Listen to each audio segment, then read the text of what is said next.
दोस्तों नमस्कार। आज अपन अध्ययन करेंगे भारतीय राजनीति की एक ज्वलंत समस्या सांप्रदायिकता का।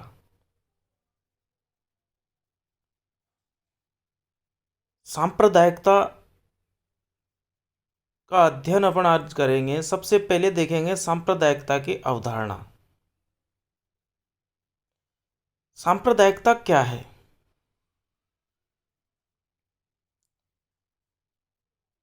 सांप्रदायिकता एक विचार है जिसके अनुसार कोई समाज भिन्न भिन्न हितों से युक्त विभिन्न धार्मिक समुदायों में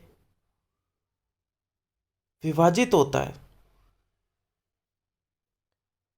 कोई मानव समाज भिन्न भिन्न हितों से युक्त विभिन्न धार्मिक समुदायों में विभाजित होता है।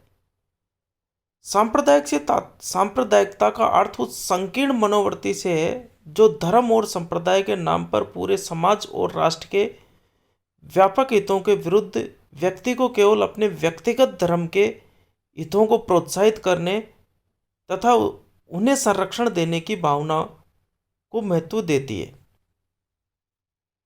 सांप्रदायिकता को सामान्य बिल्कुल सरल शब्दों में कहें तो एक समुदाय या धर्म के लोगों द्वारा दूसरे समुदाय या धर्म के विरुद्ध किए गए शत्रुभाव को ही सांप्रदायिकता कहा जा सकता है।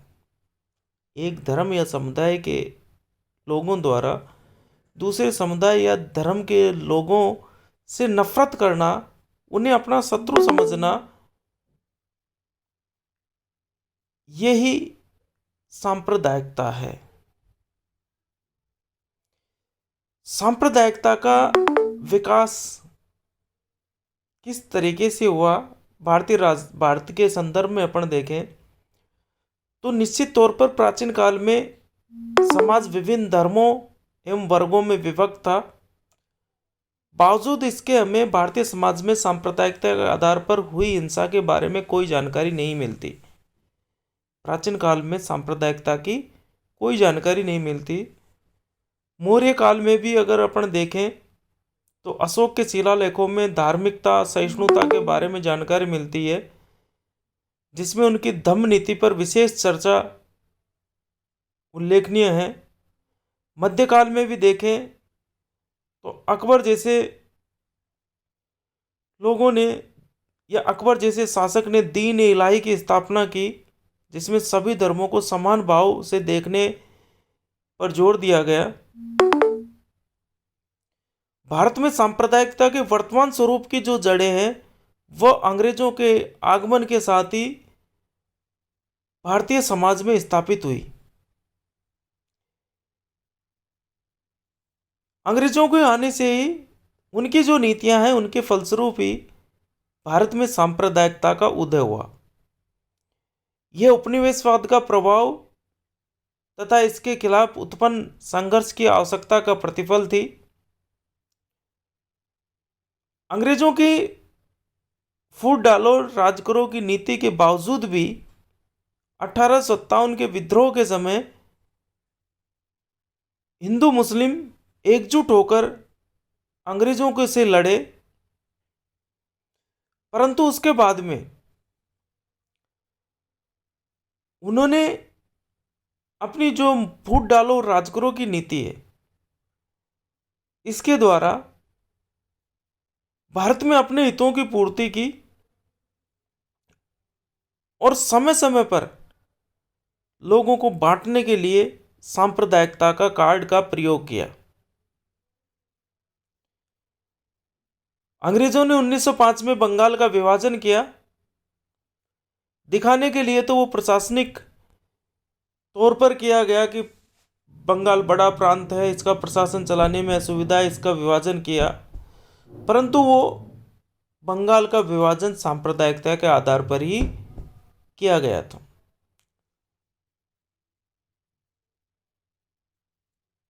जो मुस्लिम बाहुल्य क्षेत्र थे उन्हें पूर्वी बंगाल में रख दिया गया और जो हिंदू बाहुल्य क्षेत्र थे उन्हें पश्चिम बंगाल में रख दिया गया।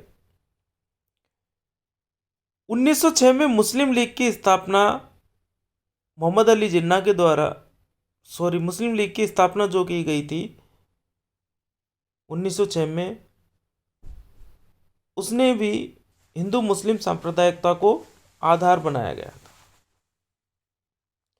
1909 का जो अधिनियम आया गया था, 1909 का जो अधिनियम था, मार्ले मिंटो सुधार अधिनियम, उसमें मुसलमानों को पृथक प्रतिनिधित्व दिया गया था।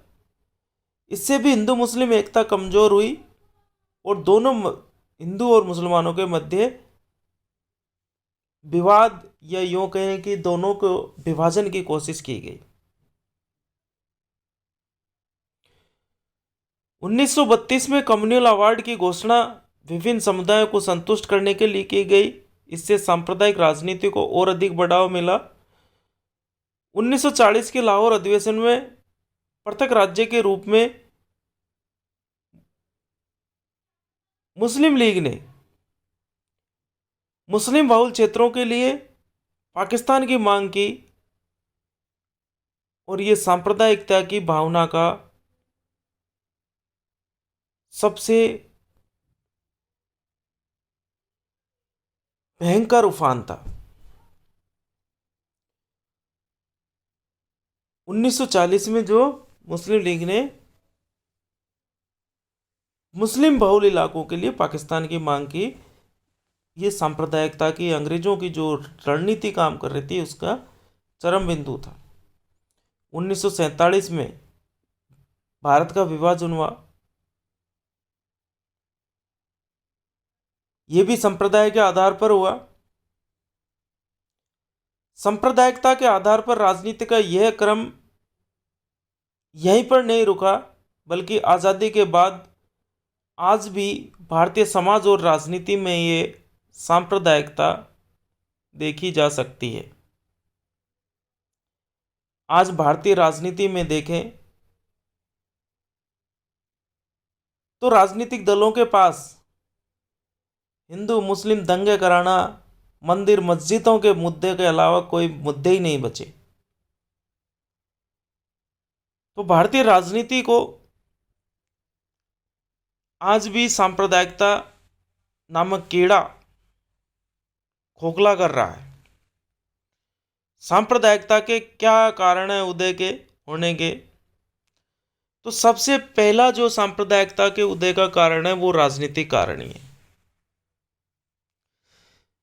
विभिन्न राजनीतिक दल और विभिन्न व्यक्ति जो राजनीति में महत्वाकांक्षा रखते हैं, वर्तमान समय की राजनीति में देखें तो सिर्फ और सिर्फ उनकी दुकानें सांप्रदायिकता के आधार पर चल रही है, धर्म के आधार पर दुकानें चल रही है उनकी।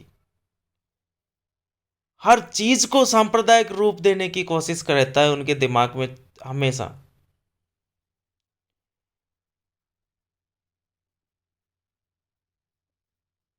तो राजनीतिक कारण सांप्रदायिकता का सबसे बड़ा कारण है। ये इनके इन प्रकार सत्ता प्राप्त करना राजनीतिक दलों का और उनके नेताओं का प्रमुख उद्देश्य रह गया। वर्तमान समय में विभिन्न राजनीतिक दलों द्वारा अपने राजनीतिक लाभों की पूर्ति के लिए सांप्रदायिकता का सहारा लिया जाता है। एक प्रक्रिया के रूप में राजनीति का सांप्रदायिकरण भारत में सांप्रदायिकता को बढ़ावा देने के साथ साथ देश में सांप्रदायिक हिंसा की तीव्रता को बढ़ावा देता है।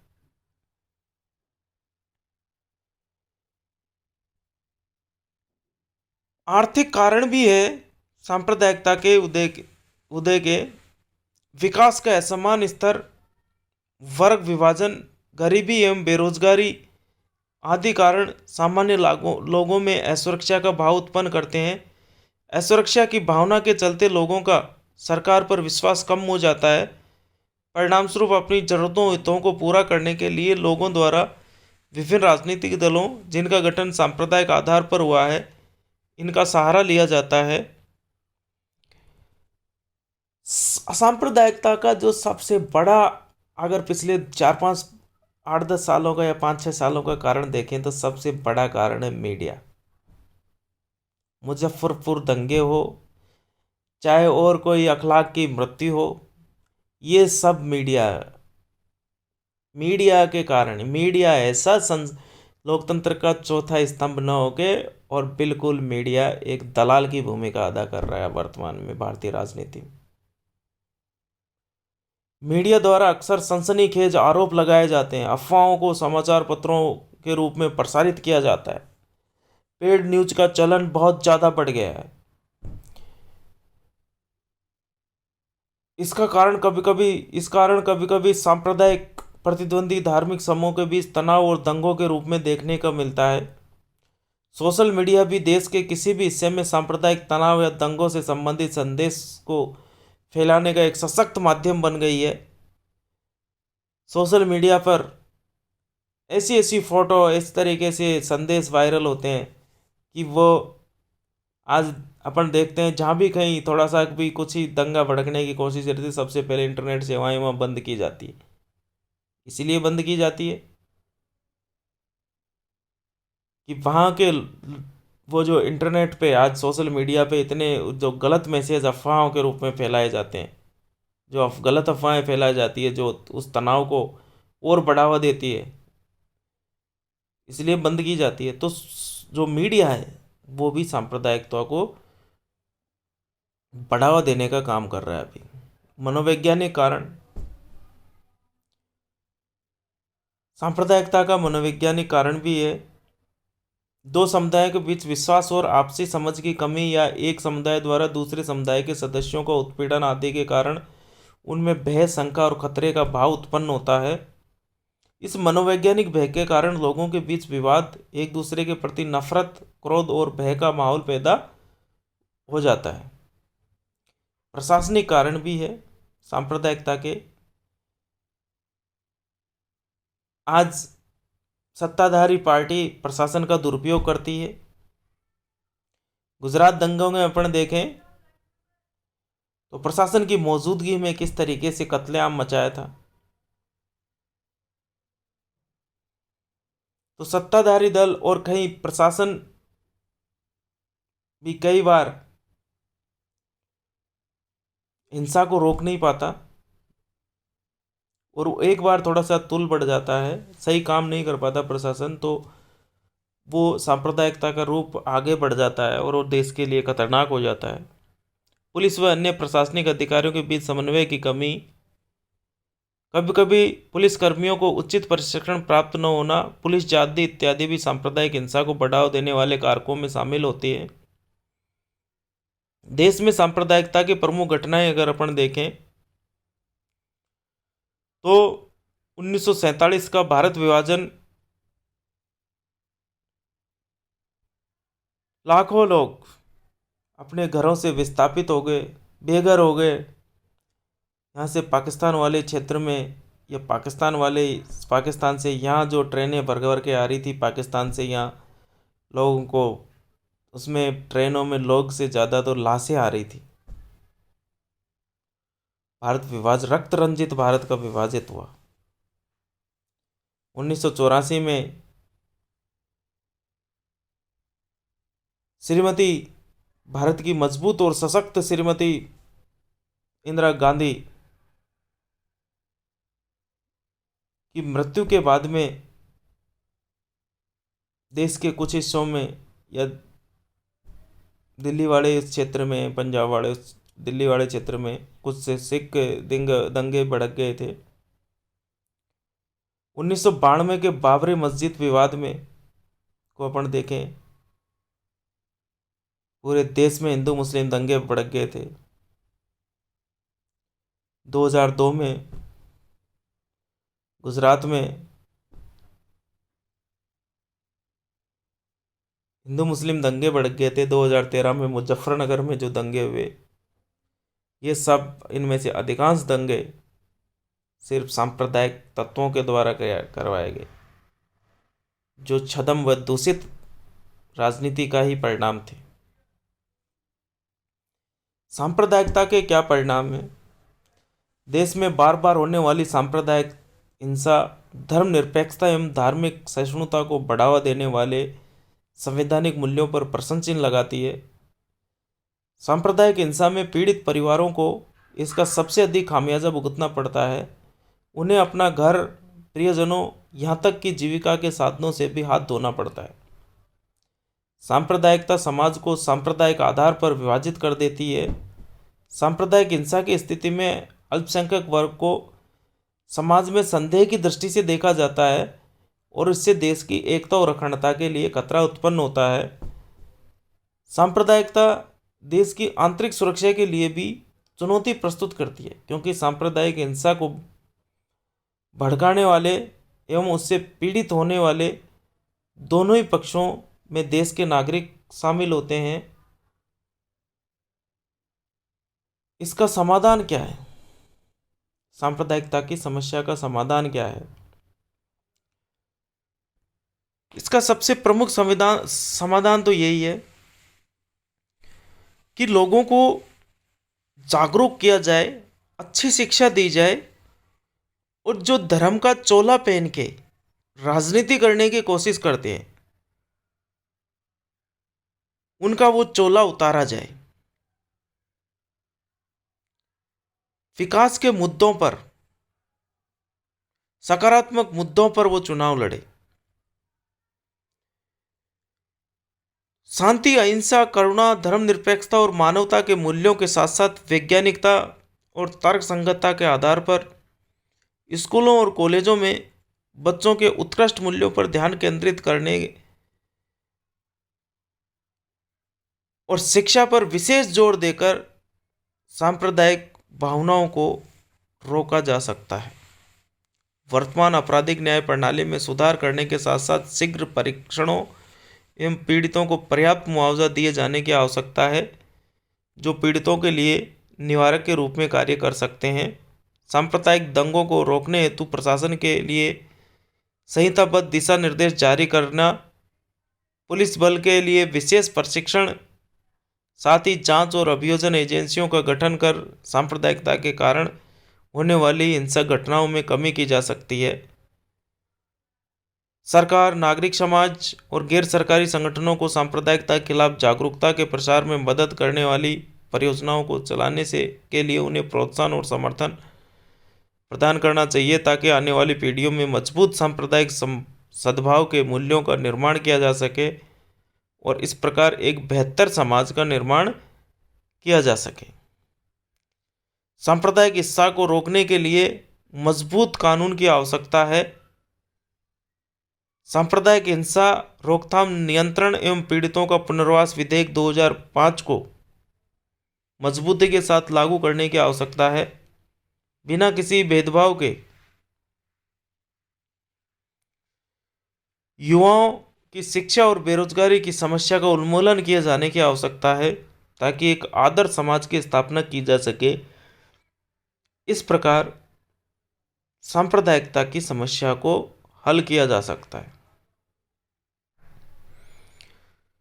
निष्कर्ष रूप में देखें तो वर्तमान समय में सांप्रदायिक हिंसा की घटनाएं भारत के साथ साथ विश्व स्तर पर भी देखी जा सकती है। धर्म, राजनीति, क्षेत्रवाद, नस्लीयता या फिर किसी भी आधार पर होने वाली सांप्रदायिक हिंसा को रोकने के लिए जरूरी है कि हम सब मिलकर सामूहिक प्रयास करें और अपने कर्तव्यों का सच्ची ईमानदारी और निष्ठा के साथ निर्वहन करें। यदि हम ऐसा करने में सफल हो पाते हैं तो निश्चित रूप से न केवल देश में बल्कि विश्व स्तर पर सद्भावना की स्थिति कायम होगी, क्योंकि सांप्रदायिकता का मुकाबला एकता एवं सद्भाव से ही किया जा सकता है।